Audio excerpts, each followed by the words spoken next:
BA economics के paper में अक्सर शॉर्ट में जो 6 नंबर के आसपास आता है, 4 नंबर या 6 नंबर में एक क्वेश्चन आता है, संतुलन से आप क्या समझते हैं, संतुलन कितने प्रकार का होता है। तो इसका क्वेश्चन एक्चुअली में संतुलन का मतलब होता है एक ऐसी स्थिति जहां पर किसी तरह का कोई परिवर्तन नहीं होता है, जो कि आप क्लास 12 में भी पढ़ चुके हैं संतुलन के बारे में। तो यहाँ पर संतुलन के संपूर्ण अर्थ को समझेंगे कि संतुलन जिसको साम्य बोलते हैं और इंग्लिश में बोलते हैं क्या चीज़, इक्विलिब्रियम। तो हमें इक्विलिब्रियम क्या होता है, किसे कहते हैं और ये कितने प्रकार का होता है, कौन कौन सी स्थितियाँ होती हैं, इसके बारे में जानना है क्योंकि एग्ज़ाम में इसके बारे में पूछा जाता है बेटा।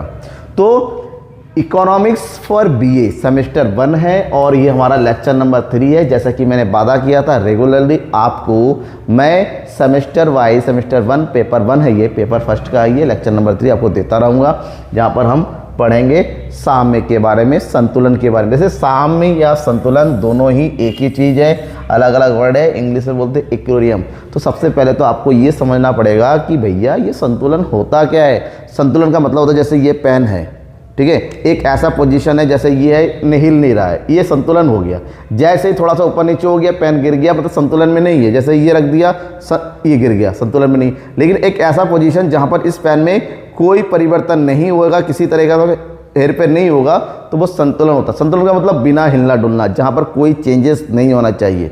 तो संतुलन वर्ड जो होता है इंग्लिश में बोलते हैं इसको इक्विलिब्रियम, जो कि 2 वर्ड से मिलकर बना है, जो कि लैटिन भाषा का शब्द है। एक है एक्वस और दूसरा होता है लिब्रा। एक्वस और लिब्रा से बना हुआ है, जहाँ पर एक्वस का मतलब होता है समान और लिब्रा का मतलब होता है साम, मतलब एक ऐसी स्थिति जहाँ पर चीज़ों में कोई परिवर्तन नहीं हो और विश्राम की स्थिति बना रहे, मतलब चीज़ें कांस्टेंट रहे, जहाँ पर किसी प्रकार का हिल डुलना, चेंज होना बिल्कुल ना हो। तो एक ऐसी स्थिति जहाँ पर चीज़ें एक समान बनी रहती हैं, कोई परिवर्तन नहीं होता है। अगर परिवर्तन होता भी है उसमें परिवर्तन की दर एक समान होता है, उसको हम संतुलन की स्थिति के नाम से जानते हैं। क्योंकि इकोनॉमिक्स विज्ञान की तरह, विज्ञान कहता है कि कोई भी चीज़ जड़ अवस्था में होती है जिसमें कोई परिवर्तन नहीं होता। इकोनॉमिक्स कहता है तो परिवर्तन तो होता है, तो परिवर्तन होने की जो दर होती है वो एक समान होता है। अगर आपकी आय में वृद्धि हो रही है, पहले 2000 से हो गया 3000, 3000 से हो गया 4000, 4000 से, तो हर बार 1-1 हज़ार का परिवर्तन आया, तो इसको संतुलन स्थिति बोलते हैं, क्योंकि आप में संतुलित परिवर्तन आया। तो यहाँ पर सामान्य रूप से साम्य का अर्थ होता है विश्राम की स्थिति, मतलब जिसमें कोई परिवर्तन नहीं होता है। या फिर ये कहते हैं कि साम्य की स्थिति उस दशा को कहते हैं जब किसी वस्तु पर काम करने वाली विरोधी शक्तियाँ इस प्रकार एक दूसरे के साथ संतुलित हो जाती है कि वस्तु में कोई परिवर्तन नहीं होता है। ठीक है, जैसे वस्तु में कोई परिवर्तन, जैसे एक पत्थर आप कहीं पर रखते हैं, फॉर एग्जाम्पल मैंने ये ले लिया, ठीक है, ये जो रखा हुआ है ये संतुलन है। आप जब तक इसमें कोई परिवर्तन नहीं करेंगे, जैसे कोई परिवर्तन आगे पीछे नहीं कर, तब तक इसमें कोई चेंजेस नहीं हो। मतलब जब कोई वस्तु अपनी जगह पर रहता है, जहाँ पर किसी प्रकार का कोई परिवर्तन नहीं हो पाता है, चाहे फोर्स जैसे भी लगाया जाए, तो उसको संतुलन की स्थिति कहते हैं। लेकिन अर्थशास्त्र में संतुलन का अर्थ थोड़ा सा इसके बदलने में आर्थिक संतुलन का मतलब होता है कि आर्थिक संतुलन में गति होनी चाहिए, आर्थिक वृद्धि होती रहनी चाहिए, लेकिन जो गति की जो दर होती है, जो चेंजेस का रेशियो होता है, उसमें कोई परिवर्तन नहीं होना चाहिए। जैसे किसी अर्थव्यवस्था में जीडीपी की बात करते हैं, जैसे जीडीपी रेशियो पहले 7% था, 7.2% है, 7.1% है, 7.0.9, 7 के आसपास है, इसका मतलब संतुलन है, हमारी अर्थव्यवस्था संतुलित है, क्योंकि एक समान दर से वृद्धि होती चली जा रही है। वहीं पर संतुलन 7.2 से बढ़ के अगर 6 होता, 6 से बढ़ के 8 हो जाता, 8 से घट के फिर 4 हो जाता, मतलब हमारी स्थिति जो है संतुलन में नहीं है, क्योंकि चेंजेस बहुत जल्दी आ रहे हैं। जहाँ चेंजेस आते हैं वो असंतुलित है, जहाँ पर चेंजेस कम होते हैं वो संतुलन में है। जे.के. मेहता ने इसको एक्सप्लेन किया कि अर्थशास्त्र में संतुलन गति परिवर्तन की अनुपस्थिति को बतलाता है। मतलब जहाँ पर गति जो रफ्तार है बढ़ने में, उसमें बिल्कुल चेंज, कोई भी परिवर्तन नहीं होता है। जबकि भौतिक विज्ञान ये बताता है कि यह गति जब एक मतलब जब गति ही ना हो, मतलब कोई भी चीज़ बिल्कुल रुक जाए, स्थिर हो जाए, स्थायी हो जाए, उस स्थिति को हम भौतिक विज्ञान में संतुलन में कहते हैं। लेकिन आर्थिक अर्थशास्त्र में थोड़ा सा बदल जाता है। तो जब हम संतुलन की बात करते हैं तो ये जानना जरूरी है कि संतुलन आखिर कितने प्रकार की होती हैं। अर्थशास्त्र के अंतर्गत जब संतुलन की बात करते हैं उसको बेसिकली 5 कैटेगरी में डिवाइड किया है। स्थायी, अस्थायी और तटस्थ संतुलन नंबर 1। नंबर 2 अल्पकालीन और दीर्घकालीन संतुलन, ये प्रोफेसर मार्शल का कॉन्सेप्ट है। विशिष्ट तथा सामान्य संतुलन, एकाकी तथा अनेक तत्वीय संतुलन और स्थैतिक तथा प्रावैविक संतुलन। ये 5 प्रकार के संतुलन होता है अर्थशास्त्र के अंतर्गत, जिनको हमें बारी बारी से समझना है। सबसे पहले हम बात करते हैं स्थायी, अस्थायी तथा तटस्थ संतुलन। स्थायी संतुलन की, स्थायी का मतलब समझ गया आपने कि ऐसी स्थिति जिस स्थिति से हम परिवर्तन नहीं करते हैं उसको स्थायी संतुलन कहते हैं। अगर परिवर्तन होता भी है तो पुनः वो घूम फिर के अपनी जगह पर वापस हो जाता है। ठीक है, मतलब स्थायी संतुलन आर्थिक प्रणाली की कुछ स्थितियों में सूचित करता है जिसमें संतुलन की किसी कारणवश भंग होने पर कुछ ऐसी शक्तियाँ कार्य करती है तो इसको पुनः अपनी पुरानी स्थिति में लेके आती है। फॉर एग्जाम्पल मान लीजिए एक कटोरा है, ये कटोरा है, कटोरे में हमने एक बॉल डाला, ये फिर बॉल को हमने अगर ऊपर लेके आ जाते हैं फिर छोड़ देते हैं तो ये क्या होगा, ऊपर जाएगा, फिर अपनी जगह, फिर ऊपर जाएगा, फिर आते आते एक समय ऐसा आएगा पुनः अपनी जगह पर वापस आ जाएगा। तो समस्याएं कुछ इस प्रकार से होती हैं, स्थिति कुछ स्थिति ऐसी होती हैं जहां पर स्थिति में परिवर्तन तो होता है कुछ समय के लिए, लेकिन अर्थव्यवस्था की क्रिया, अर्थव्यवस्था की शक्तियाँ ऐसे काम करती हैं कि पुनः वो अपने जगह पर आ जाती हैं। जैसे फॉर एग्जांपल मैं बात करता हूँ, अभी आलू का रेट बढ़ रहा है क्योंकि आलू की सप्लाई कम हो रही है, लेकिन जैसे ही ठंड का मौसम आता है आलू की खुदाई शुरू हो जाती है, वो सामने आने लग जाता है तो आलू का रेट घट जाता है, पुनः अपनी वास्तविक स्थिति में आ जाती है। मतलब यहाँ पर संतुलन क्या है, स्थायी है। हमें पता है एक समय इसका रेट कम होना है, वापस घूम फिर के आपकी जगह पर आना ही है, तो ऐसी स्थिति को स्थायी संतुलन के नाम से जानते हैं। दूसरा होता है अस्थायी संतुलन। अस्थायी संतुलन का मतलब होता है एक ऐसी स्थिति जहां पर एक बार कभी भी संतुलन फिक्स नहीं होता है, वो अपनी जगह पर कभी भी ऊपर नीचे किसी भी तरह से आ सकता है। ठीक है ना। अस्थायी संतुलन उस स्थिति को व्यक्त करता है जिसमें कोई विघ्न जो संतुलन को भंग करता है, कहते भाई ऐसी अस्थिर शक्तियों को जन्म देता है कि पुनः वो अपनी प्रारंभिक स्थिति में कभी नहीं आ पाता है। मतलब जो जैसा था उस स्थिति में पुनः, जैसे मान लो ये कटोरा है, कटोरा के ऊपर हमने रख दिया, ये अगर यहाँ पर गिरता है तो कभी भी ये वापस ऊपर नहीं जा पाएगा, तो इसको अस्थायी संतुलन कहते हैं कि संतुलन अपनी जगह पर नहीं है। ये टूट गया, अब ये रखे यहाँ रुक जाएगा, फिर यहाँ से हटा देंगे तो यहाँ आके रुक जाएगा। मतलब ये पुनः अपनी पुरानी स्थिति में जब संतुलन वापस में नहीं आती है, एक बार बदल गया तो बदल गया, वो दोबारा नहीं होता है, तो उस स्थिति को हम कहते हैं अस्थायी संतुलन। जैसे किराया होता है, ठीक है ना, पेट्रोल की कीमत बढ़ गई, लोगों ने बस रोडवेज वालों ने अपना किराया बढ़ा दिया। ठीक है, मान लो पेट्रोल की कीमत बढ़ गई 2 रुपये, तो रोडवेज वालों ने अपना किराया 10 रुपये से बढ़ा देते हैं। पहले 100 रुपये था, 10 रुपये बढ़ा के कितना हो गया, 110 रुपये। पेट्रोल की कीमत फिर 3 रुपये से सस्ती हो गई, लेकिन ये जो है अपनी जगह पर पुनः वापस ही नहीं आते हैं। फिर दोबारा जब पेट्रोल की कीमत कभी फिर बढ़ेगी तो ये लोग फिर बढ़ा देंगे। मतलब एक ऐसी स्थिति जहाँ पर अपनी पुरानी स्थिति में वापस नहीं आ जाता, उसको अस्थायी संतुलन के नाम से जानते हैं। लेकिन एक ऐसी स्थिति भी है जो तटस्थ होता है। तटस्थ का मतलब होता है संतुलन आर्थिक प्रणाली की उनकी दशा को कहते हैं जिसमें संतुलन एक बार भंग हो जाने पर अपनी पुनः स्थिति पर लौटता नहीं, बल्कि उस स्तर पर रुककर स्थायी हो जाता है और वहाँ से दोबारा नहीं बदलता है। जैसे फॉर एग्जाम्पल कटोरा यहाँ रखा हुआ है, गेंद को फेंक दिया, वो यहाँ पर नहीं रुका, अब ये नई जगह पर आ गया यहाँ पर, और यहाँ पर आके वो जड़ हो गया और दोबारा वहाँ से चेंज नहीं हो रहा है। इस स्थिति को हम तटस्थ संतुलन कहते हैं कि वो पूरा अपनी जगह पर नहीं दूसरी जगह पर जाके संतुलित हो रहा है, दूसरे रेंज में जा रहा है, तो उसको बोलते हैं तटस्थ संतुलन। ये पहली कैटेगरी है। दूसरी कैटेगरी बोलते हैं अल्पकालीन और दीर्घकालीन संतुलन। संतुलन के में समय तत्व के बारे में, यानी कि अल्पकाल मतलब कम समय, थोड़ा समय, दीर्घकाल मतलब ज़्यादा समय, इस समय के बारे में सबसे पहले प्रोफेसर मार्शल ने बताया था। ये मार्शल का कॉन्सेप्ट कहते हैं। अगर आपसे पूछा गया अर्थशास्त्र में संतुलन के निर्धारण में समय तत्व की व्याख्या सबसे पहले किसने किया, तो आप बताएंगे प्रोफेसर मार्शल ने। ठीक है, मार्शल ने ही कहा था, उन्होंने ही इसको 2 पार्ट में बांटा, एक अल्पकालीन संतुलन और एक दीर्घकालीन। अल्पकालीन संतुलन बहुत संतुलन होता है जहां पर मांग में होने वाले परिवर्तन के से आपूर्ति में केवल उतना ही परिवर्तन हो सकता है जितना वास्तव में एक वर्तमान साधनों में कर सकते हैं। अल्पकाल में हम मांग के अनुरूप पूर्ति में बहुत अधिक जो है परिवर्तन नहीं कर सकते। जितना लिमिट है एक लिमिट तक कर सकते हैं और उसके बाद संतुलन स्थिर हो जाता है, तो उसको अल्पकालीन संतुलन के नाम से जानते हैं। ठीक है, फॉर एग्जांपल यहाँ पर आपका संतुलन तय हुआ है, ये है मांग और ये है पूर्ति। अब मांग में वृद्धि हो गई, मांग में वृद्धि होने के बावजूद आप अपनी पूर्ति को नहीं बढ़ा पा रहे, तो ऐसे में नया संतुलन अपनी जगह से हट जाएगा, तो ये अस्थायी संतुलन होता है, अपनी जगह से हट जाता है, चीज़ें महंगी हो जाती है। जबकि जो दूसरा पॉइंट है दीर्घकालीन, दीर्घकालीन वह स्थिति होता है जहां पर मांग में परिवर्तन इतना समय होता है कि अगर मांग में परिवर्तन होता है तो साधनों की पूर्ति बढ़ाकर वस्तु की पूर्ति को बढ़ाया जा सकता है।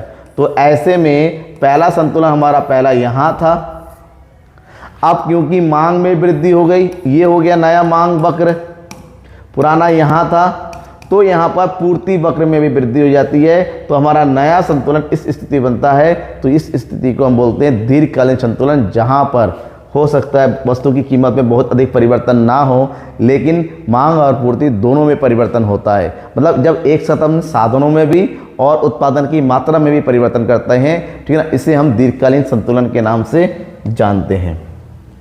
फिर हम बात करते हैं विशिष्ट तथा सामान्य संतुलन। विशिष्ट तथा सामान्य संतुलन, इसके बारे में प्रोफेसर सैमुअल्सन ने बताया। सैमुअल्सन कौन? जिन्होंने विकासवादी अवधारणा को विकसित किया था, और ये सैमुअल्सन वही है जिनको अर्थशास्त्र में नोबेल पुरस्कार भी मिल चुका है। तो उन्होंने कहा विशिष्ट संतुलन की धारणा तो केवल एक ही पर लागू होता है, जबकि सामान्य संतुलन में हजारों चर सम्मिलित होता है। विशिष्ट मतलब होता है जब किसी पार्टिकुलर किसी एक या दो कमोडिटी, दो वस्तु या दो क्षेत्रों की बात करते हैं। एक फर्म की बात करेंगे, एक उत्पादक की बात करेंगे, एक उपभोक्ता की बात करेंगे, एक वस्तु की बात करेंगे। लेकिन सामान्य का मतलब होता है इसके अंतर्गत पूरे अर्थव्यवस्था की हर एक समस्या, हर एक वस्तु को इंक्लूड किया जाता है, सब कुछ मिलके। ठीक है, तो यहाँ पर विशिष्ट संतुलन से आशय उस संतुलन से है जो केवल एक व्यक्ति, एक फर्म, एक उद्योग अथवा एक समूह से संबंधित रखता है। जब अर्थव्यवस्था में कोई इकाई या एक फर्म अथवा उद्योग से संतुलन होता है तो उसे आंशिक संतुलन या फिर विशिष्ट या आंशिक, क्योंकि यहाँ पर अर्थव्यवस्था के केवल पार्टिकुलर एक थोड़ी सी चीज़ों के बारे में हम बात करते हैं।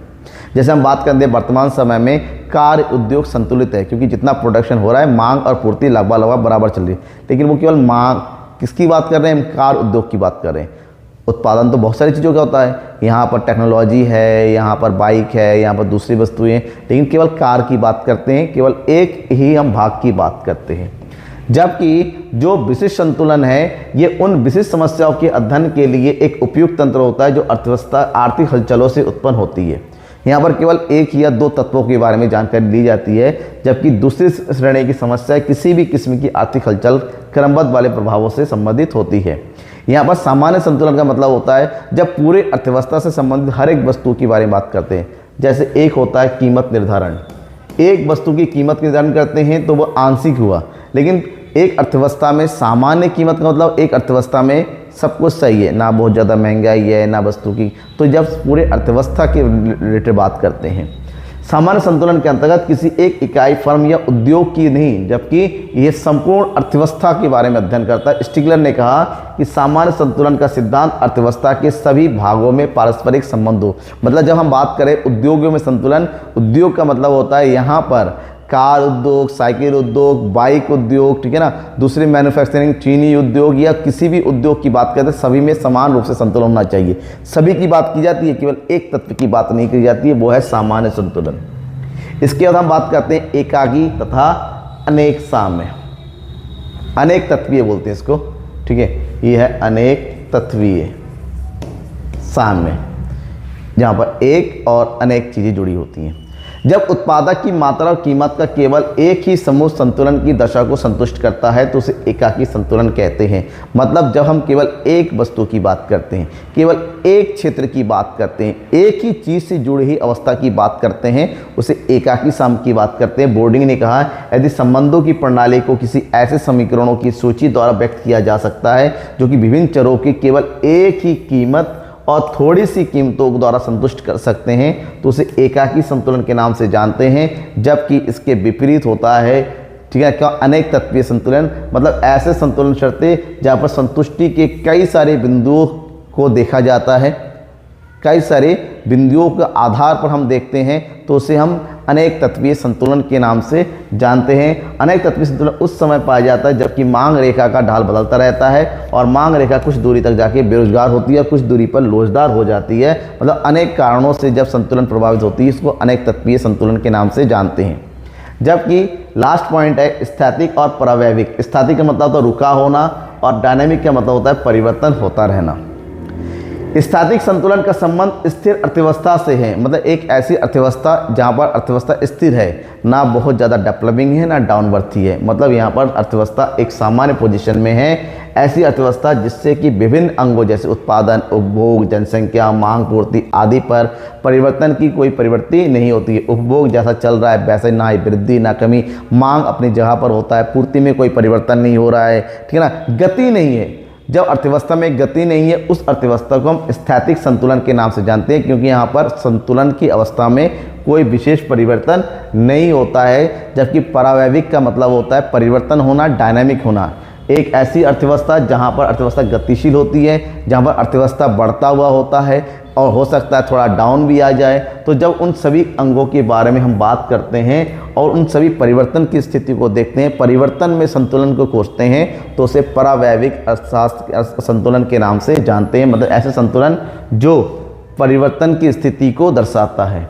जब हम संतुलन के बारे में जानते हैं तो संतुलन का आर्थिक विश्लेषण में क्या महत्व है, आखिर हम संतुलन के बारे में क्यों समझते हैं, संतुलन क्यों आवश्यक है। भाई एक वस्तु की कीमत का निर्धारण करना है तो संतुलन का होना, जब मांग और पूर्ति का बराबर होना जरूरी है। एक उपभोक्ता किस स्तर पर अपने उत्पाद को उत्पादन जारी रखे, एक अर्थव्यवस्था किस स्थिति में संतुलन में होती है, रोजगार संतुलन क्या होता है। तो संतुलन का महत्व आर्थिक स्थिति से हर तरफ से। तो ये जब हम बात करेंगे संतुलन के महत्व के बारे में, सबसे पहला पॉइंट होता है उपभोक्ताओं के लिए संतुलन का विशेष महत्व है। एक उपभोक्ता हमेशा चाहता है कि किसी वस्तु पर जितना पैसा मैं खर्च कर रहा हूँ उसके बदले में मुझे अधिक मात्रा में संतुष्टि मिले। तो एक उपभोक्ता हमेशा संतुलन चाहता है कि मैं जहाँ पर पैसा खर्च करूँ उससे मिलने वाली संतुष्टि होता है, उससे मिलने वाला जो तुष्टिगुण होता है मुझे अधिक से अधिक मिले। तो उपभोक्ताओं के लहजे से, उसके खर्च करने के तरीके से, उसके खर्च, तो ऐसे में उपभोक्ताओं की दृष्टि से संतुलन का बड़ा महत्व है, क्योंकि उपभोक्ता कभी भी फालतू चीज़ों पर अपना पैसा खर्च करना नहीं चाहता, वो संतुलन स्थिति के बारे में जानना चाहता है, ढूंढता। दूसरा होता है वस्तु की कीमत के निर्धारण में। किसी भी वस्तु का कीमत ऐसे निर्धारित होता है जहाँ पर वस्तु की मांग और वस्तु की पूर्ति आपस में क्या बराबर हो। जब चीज़ें आपस में बराबर होती है उसी को संतुलन, यानी कि वस्तु की कीमत बिना संतुलन की अवस्था के तय नहीं की जाती है। ध्यान में रखना इस चीज़ को।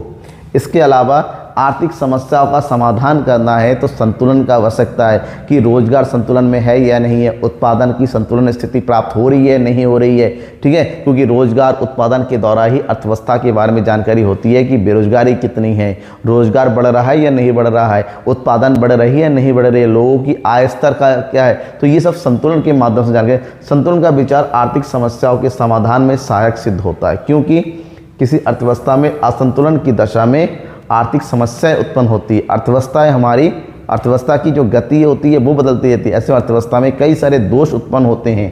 तो इन चीज़ों से सुधारने के लिए हमें जानना जरूरी है कि संतुलन है या नहीं है। भविष्य के निर्माण के लिए अर्थव्यवस्था को वर्तमान में संतुलित करना आवश्यक है। इसके अलावा अन्य बहुत सारे महत्व है जो अर्थव्यवस्था के लिए आवश्यक है, जैसे उपभोग के अतिरिक्त उत्पादन, वितरण करना है, निवेश करना है। तो इन सभी चीज़ों में, ठीक है ना, उत्पादक का संतुलन क्या है, निवेश संतुलन क्या है, इन सब चीज़ों के बारे में जानकारी रखना भी बहुत ज़्यादा ज़रूरी है, आवश्यक है। और संतुलन के बारे में आपको जानना समझना पड़ेगा। तो जितना मैंने पॉइंट बताया, क्या यहाँ पर आपको समझ में आया या नहीं आया, अपने फीडबैक ज़रूर दीजिएगा। फीडबैक देना ज़रूरी है, ठीक है। अगर कहीं कोई कमी होती है वो भी बताइएगा, कोई पॉइंट आपको समझ में नहीं है वो भी बताइएगा, या कोई टॉपिक आपको और अच्छे से समझना है वो भी लिख के भेजिएगा कमेंट बॉक्स में। आपके कमेंट का इंतज़ार रहेगा। तब तक थैंक यू एंड बाय।